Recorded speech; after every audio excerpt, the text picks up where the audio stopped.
de frente, de frente.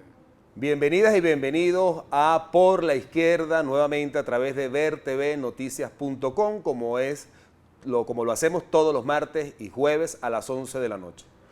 Bueno, Eiber, hoy la agenda está bastante variada en relación con las temáticas que vamos a abordar. Por supuesto, conmocionados y preocupados mucho por lo que está pasando en este momento en México. Quisiéramos invitar de una vez a iniciar porque son varias las noticias y corto el tiempo. Vamos a ponchar, Pinky, la información que tenemos en relación con México. Y es una reseña de Últimas Noticias que dice lo siguiente: Guerreros Unidos sobre estudiantes mexicanos los hicimos polvo. De todo el contexto del asunto de los estudiantes desaparecidos en México gira en torno a la necesidad de comprobar la desaparición física y ahora supuestamente han sido cremados y los residuos han sido tirados al mar, por lo que no hay posibilidad de comprobación física aparentemente en relación con la situación. Pero más allá de eso, lo que se cuestiona y lo que está detrás de todo esto es el desastre que existe en relación a la institucionalidad, en relación a la valoración de la acción política y al deterioro en relación con las dirigencias políticas de un Estado que lamentablemente ha sido víctima de una condición de depauperación, infiltración en relación con el narcotráfico, en relación con incluso el paramilitarismo y además también todo lo que son las mafias mexicanas que se han desarrollado. Una gran maldición estar tan cerca de los Estados Unidos, tan lejos de Dios y tan cerca de los Estados Unidos. Tan cerca de los Estados Unidos, sí, y es que, bueno, hemos visto esta masacre terrible de este conjunto de estudiantes en Iguala, en el estado de Guerrero, en México, que estuvieron desaparecidos durante 42 días y todavía se estima, no se tiene claro si fueron 42 o 43 estudiantes los que fueron masacrados e incinerados y sus cenizas tiradas al agua. Por eso uno de los comandantes de esta banda criminal pues aseguró en un mensaje de texto: los hicimos polvo. Lo cierto es que frente a todo esto sería importante que las Naciones Unidas, la propia Organización de Estados Americanos y todos los organismos relacionados con la defensa de los derechos humanos del sistema multilateral se pronunciaran sobre esta grave situación que está viviendo México, sobre todo cuando vemos que para las Naciones Unidas y para la OEA pareciera que hay unas vidas que merecen más atención que otras, hay unos estados que merecen mayor castigo y señalamientos que otros. Y bueno, lo que estamos viendo en México es algo terrible. Incluso en el día de hoy protagonizaron una manifestación, tanto estudiantes como profesores allá en Iguala, frente a la sede del Partido Revolucionario Institucional, que por cierto, CNN hacía el comentario de que estaba recibiendo un asedio la sede del PRI, en vez de con justicia decir que se trataba de una manifestación, de una protesta, de un reclamo frente a la impunidad que está viviendo la sociedad mexicana. Quisiéramos ver a esos mismos artistas que en algún momento, cuando estaban los problemas de la guarimba en Venezuela, sacaban el letrerito de SOS Venezuela, sacaron uno de SOS México, porque realmente la situación en México en este momento es dramática. Y quisiéramos ver esa misma valentía de esos artistas, gente de medios que asumieron que estaban haciendo bien en relación con lo que estaba pasando en Venezuela, pidiendo prácticamente el derrocamiento del gobierno del presidente Maduro. Ver si hacen lo mismo con el presidente Nieto, que es parte de toda esta alianza con los Estados Unidos, de este Tratado de Libre Comercio del Norte y que además prácticamente ha convertido a México en una sucursal de Estados Unidos. Bueno, y hablando de profesores y de maestros, vamos a una noticia nacional sobre el sector educativo universitario acá en Venezuela, y es que recientemente se ha anunciado que las universidades, y particularmente la Universidad Central de Venezuela, se va a declarar en paro su cuerpo de profesores en reclamo del aumento salarial. Vamos a ver la noticia de vertvnoticias.com, que por cierto colgara recientemente y que difundiera hace pocas horas para todos sus usuarios y usuarias. Directivos de la Asociación de Profesores de la Universidad Central de Venezuela anunciaron que iniciarán acciones de carácter conflictivo para reclamar al gobierno nacional el incremento salarial que no perciben desde hace 3 años. Las acciones van desde entrega de volantes hasta una posible paralización de actividades, así lo señaló el presidente de la organización gremial, Víctor Márquez Corao. Añadió que la Asamblea de Profesores celebrada la semana pasada aprobó un conjunto de medidas que se irán implementando de manera progresiva. Yo fundamentalmente soy profesor universitario, pero en este momento no estoy en ejercicio. ¿Por qué? Porque es que los sueldos son realmente terribles. Es realmente lamentable la valoración que se le da acá a quienes dan la vida por la formación, no solamente de profesores universitarios, sino de profesores de educación media y de primaria. En aquellos que le estamos entregando el futuro de la patria está precisamente la desvalorización que se genera como consecuencia de la depauperación del sueldo, del salario de los venezolanos. En este sentido, yo en verdad que no tengo ningún inconveniente en lo personal de expresar mi solidaridad con la situación actual de los profesores y de los docentes, y un llamado al gobierno del presidente Maduro para que realmente tengamos una discusión nacional sobre la justa valoración de cuáles son los sectores que realmente tienen mayor importancia en una sociedad. Nuestros policías, nuestros médicos, nuestros docentes, entre otros gremios que creo que deben tener sin duda alguna una valoración extraordinaria, son los que actualmente y lamentablemente están más depauperados. Yo no digo ni voy a repetir la sandez opositora recalcitrante de que por qué a los militares le aumentaron 45% y al resto de la gente le aumentaron el 15%. No, a los militares no necesitan 45%, necesitan 100%, pero el resto de la gente también necesita 100%, esa es la única diferencia. En ese sentido es importante que sigamos luchando por la necesaria valoración del trabajo y que ese aumento no se diluya después también en devaluación e inflación, que es lo más dramático. Sí, que además es una devaluación en las cuales estamos pues inmersos, devaluaciones implícitas de diferentes modos, y bueno, con todos los anuncios de la posibilidad de la unificación del sistema cambiario, ahí vamos a tener otra devaluación. Pero vamos a ver una noticia que nos ha llamado la atención y nos parece muy positiva y nos infunde optimismo. Vamos a poncharla, Pinky. Y es que este día martes se supo que el director del SAREN, Dante Rivas, del Servicio Autónomo de Registros y Notaría, exhortó a los registradores y a los notarios a que hicieran la cola para que vieran el calvario que los ciudadanos comunes pasan a la hora de hacer un trámite ante los registros y notarías. Aspiramos que este exhorto, que este llamado de Dante Rivas, pues sea un buen augurio acerca de la gestión que está iniciando como director del Servicio Autónomo de Registros y Notaría. Además, él agregaba en su cuenta Twitter y en sus declaraciones que había que extirpar la mentalidad en los funcionarios de registro y notaría de creer que mientras más trámites, pues el servicio se hace más confiable. Y por eso hacía el llamado a la simplificación de los trámites que bastante contribuyen al malestar cotidiano que estamos viviendo en nuestra sociedad. Yo en ese sentido tengo dos preocupaciones. Una dirigida al vicepresidente del Partido Socialista Unido de Venezuela, Diosdado Cabello, y ahora a Dante Rivas.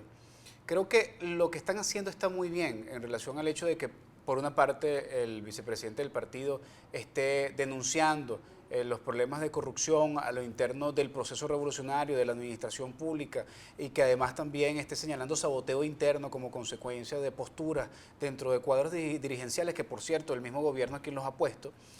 Y ahora me preocupa ver a Dante Rivas señalando el riesgo y la incomodidad e invitando a los trabajadores a que hagan la cola para hacer cualquier gestión, porque eso aplica para todo el gobierno, y entonces deberíamos mandar a todos nuestros funcionarios públicos, a todos los altos niveles y a nuestros ministros a que vayan a hacer las colas del calvario que están generando muchas veces por negligencia, e incluso también a ver si sufren un poco lo que sufrimos nosotros buscando acetaminofén, pañales para adultos, pañales para niños. Esto es la exhortación de Dante Rivas nos pone en un gran dilema, Eiber. Marea Socialista y otras corrientes y otras organizaciones dentro del Partido Socialista de Venezuela han hecho denuncias hace meses, hace años en relación con esto, y los han señalado de Quinta Repúblicas y pagados por la CIA. ¿Será que Diosdado ahora es parte de la nómina de la CIA y Dante Rivas también? Bueno, Y junto a todo esto, pues también tenemos el clima de impunidad que estamos viviendo en el país, como todos bien sabemos. Y a propósito de esto, este lunes se instaló, vamos a ver la noticia, el Comité de Víctimas de las Guarimbas y del Golpe de Estado Continuado. Y es que un conjunto de familiares de personas que fallecieron, no nada más en las guarimbas que se desarrollaron desde el 12 de febrero del 2014 hasta abril de este año, no solamente familiares de las víctimas de estas guarimbas, que fueron más de 40, sino también familiares de las víctimas de la guarimba que desató cuando Enrique Capriles mandó a descargar la rechera de sus simpatizantes 15, 16 luego del triunfo abril de Nicolás Maduro el pasado mes de abril del año 2013. Las víctimas caídas durante esas guarimbas del año 2013 ante el triunfo de Nicolás Maduro y las caídas durante este año entre febrero y abril, pues los familiares están reclamando y están visibilizando públicamente el clima de impunidad, sobre todo porque no se ha castigado a los responsables de quienes perpetraron, bueno, semejantes atrocidades en las calles, colocando guayas, colocando escombros, colocando obstáculos y que pues llevaron lamentablemente a la pérdida de importantes venezolanos su vida. Hoy a esta hora, las víctimas del 11, 12 y 13 de abril del año 2002 no han sido indemnizadas. Estamos hablando de algo que sucedió ya hace 12 años y que atentó en contra del proceso revolucionario del gobierno del presidente Chávez. Hoy nuevamente se crean otros nuevos comités en función de las víctimas, indiferentemente de su tinte político y de su color, de su tendencia política en relación a sucesos convocados en contra, atentatorios del Estado de Derecho y en contra de la conducción del proceso revolucionario. Nos preguntamos lo siguiente: aplaudimos, felicitamos y le auguramos los mejores deseos a estos nuevos comités, pero también debemos recordar aquellos que tienen ya 12 años organizados y que a la altura de hoy lamentablemente no han recibido una respuesta concreta y real en función de lo que ha sido el karma que han tenido que padecer como consecuencia de la muerte, la desaparición o las consecuencias que trajeron los sucesos del golpe de Estado en contra del presidente Chávez. Nos está describiendo, Eiber, de manera permanente la impunidad, incluso la impunidad no solamente en contra de aquellos que son aparentemente tus enemigos o con quien antagonizas políticamente, que no sería lógico, por supuesto que no, pero ni siquiera en ese sentido, porque incluso hasta con los propios aliados, base del proceso revolucionario, que están siendo objeto de un estado de indefensión absoluta en relación al hecho de las acciones políticas atentatorias del Estado de Derecho. Entonces nos preguntamos realmente en qué estado estamos en ese sentido. La única respuesta concreta que hemos visto, a propósito de que estás mencionando a las víctimas del golpe de Estado del 11 de abril del año 2002, la única respuesta concreta que hemos visto son las medidas humanitarias que le fueron otorgadas a Lázaro Forero, a Henry Vivas y más recientemente a Iván Simonovic. Es decir, no solamente no se ha indemnizado a los familiares, no solamente no se ha aplicado la justicia, sino que además lo que hemos tenido como respuesta por parte del gobierno bolivariano ha sido medidas humanitarias, bien sea por parte del Ejecutivo o por parte del Tribunal Supremo de Justicia, sobre precisamente los demostrados responsables de la masacre de Puente Llaguna. Algunos solamente. A esto se suma entonces la impunidad también sobre las víctimas, como ya venimos a decirlo, y con esto arrancábamos la noticia, de las guarimbas del año 2013, las guarimbas del año 2014. La pregunta es ¿hasta dónde llegaremos? Vamos a ver la siguiente noticia, Pinky, que es un video, un extracto de uno de los confidenciales, José Vicente Rangel, que dio a conocer este pasado domingo sobre la situación política en la MUD. La decepción cobra cuerpo entre los integrantes de la MUD. El efecto favorable que imaginaron inicialmente produciría el acto de llevar a la coordinación del organismo de oposición a Jesús Chuo Torrealba se fumó rápidamente. Los eventos públicos donde éste ha estado presente son decepcionantes por la escasa asistencia. El argumento de que su nombre y actuación en los medios provocaría una reacción favorable y que repercutiría en los sectores populares, no ha tenido confirmación en la práctica. Bueno, lo primero es hacer un señalamiento sobre José Vicente Rangel. Yo creo que es interesante ver a José Vicente ejerciendo un periodismo crítico en los últimos programas. No lo decimos solamente por esta noticia en donde critica la oposición, y ya vamos a desmenuzar un poco esto, sino por la próxima información que también vamos a observar y las fuertes denuncias que ha estado haciendo José Vicente en relación con lo que tocábamos anteriormente, que es el asunto de la impunidad. Pero en este caso, José Vicente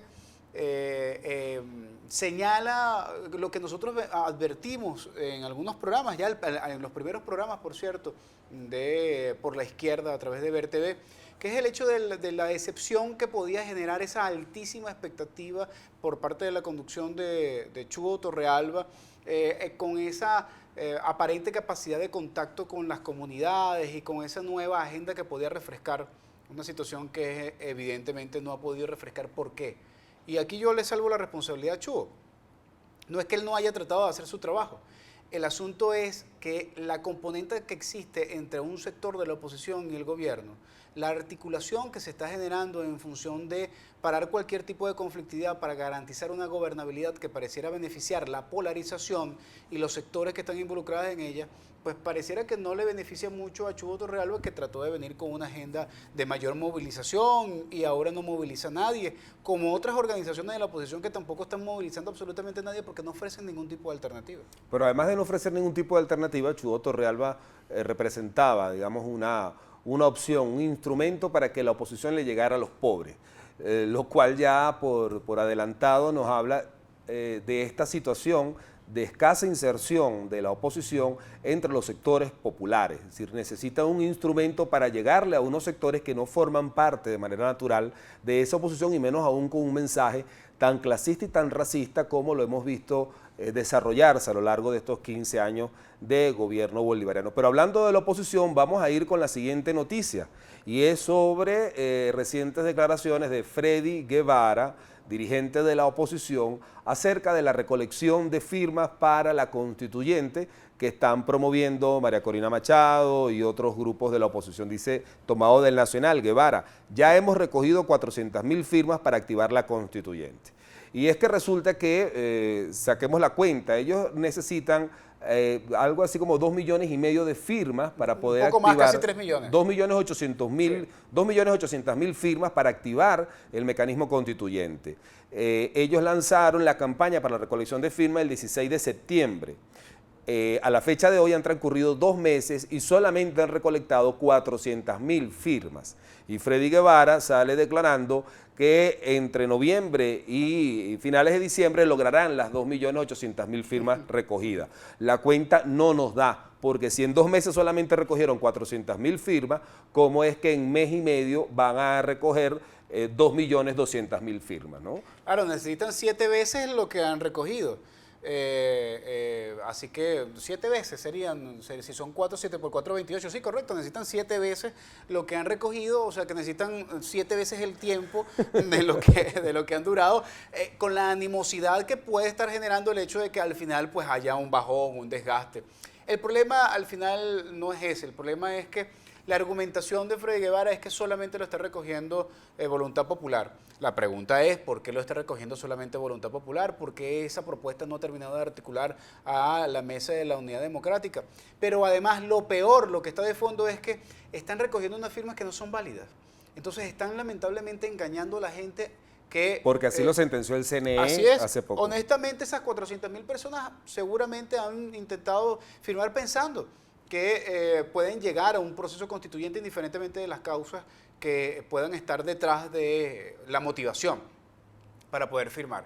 Ahora, la pregunta es la siguiente: ¿por qué se le está engañando a la gente cuando hay un pronunciamiento formal del Consejo Nacional Electoral en relación con la validez de la recolección? Porque recordemos que aquí cualquier recolección de firmas tiene que ser con la infraestructura del Consejo Nacional Electoral. Entonces, bueno, en verdad que lamentamos este banal esfuerzo y estas tristes declaraciones de un dirigente de Voluntad Popular que pues como que no dirigen mucho porque al final solamente han movido a esas 400.000, que es una proeza sin duda alguna, pero no para demostrar que el pueblo está inclinado hacia esa tesis. Otra frustración más que se sumará a las bases de la oposición y luego, por supuesto, cada vez que sufren una derrota y sufren, padecen estos niveles de frustración, entonces siempre culpabilizan al gobierno. Vamos a ir con la última noticia, porque ya se nos está agotando el tiempo, y es otro extracto de uno de los confidenciales de José Vicente Rangel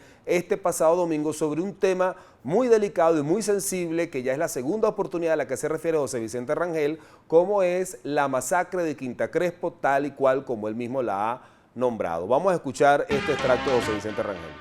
A pesar de que existen órdenes de aprehensión de un tribunal en contra de los funcionarios del 6CPC que participaron en la masacre de Quinta Crespo, hasta ahora ninguno de ellos se ha colocado derecho. Incluso uno se fue del país y está en Miami. La resistencia a hacerlo, según se comenta, proviene de instrucciones superiores del referido organismo. Bueno, y si esta denuncia es tal como la expresa José Vicente, ¿en dónde están los responsables dentro del gobierno? Que son los que han generado esta permisividad para que estos funcionarios no estén detenidos. Realmente una cosa turbia lo que se maneja detrás de estos sucesos de Quinta Crespo, que seguramente seguiremos analizando más adelante porque esto traerá mucha información y muchas cosas que analizar.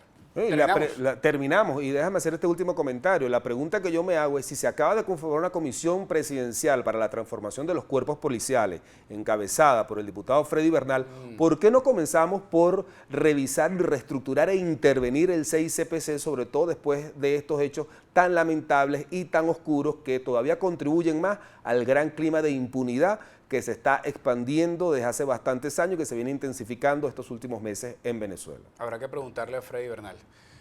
Nosotros por ahora concluimos entonces por la izquierda del día de hoy, no sin antes invitarlos al próximo encuentro con ustedes a través de Ver TV.